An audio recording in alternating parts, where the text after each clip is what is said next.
കമ്മിറ്റിക്ക് മുൻപാകെ ലൈംഗിക ഉപദ്രവവും ചൂഷണവും വെളിപ്പെടുത്തിയ 20-ലധികം പേരുടെ മൊഴി ഗൗരവ സ്വഭാവമുള്ളതെന്ന അന്വേഷണ സംഘത്തിന്റെ വിലയിരുത്തൽ. ഇവരിൽ ഭൂരിഭാഗം പേരെയും 10 ദിവസത്തിനുള്ളിൽ നേരിട്ട് ബന്ധപ്പെടും. നിയമ നടപടി തുടരാൻ ആഗ്രഹിക്കുന്നവരുടെ മൊഴിയിൽ അടുത്ത മാസം 3-ാം തീയതിക്കുള്ളിൽ കേസെടുക്കും. ബുധനാഴ്ച ചേർന്ന അന്വേഷണ സംഘത്തിന്റെ നിർണായക യോഗത്തിൽ മൊഴിയെടുക്കേണ്ടവരുടെ പട്ടിക തയ്യാറാക്കിയെന്ന വിവരവും പുറത്തുവരുന്നുണ്ട്. സംഘത്തിലെ വനിതാ IPSകാരാവും മൊഴിയെടുക്കുക.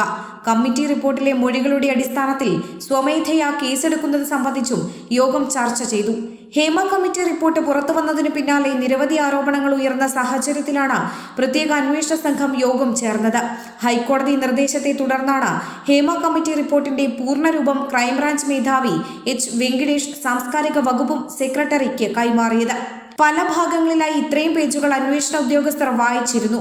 3 ദിവസത്തിനുള്ളിൽ പൂർണ്ണമായും ഓരോ വനിതാ ഉദ്യോഗസ്ഥരും മൊഴികൾ വായിക്കാനും തീരുമാനം.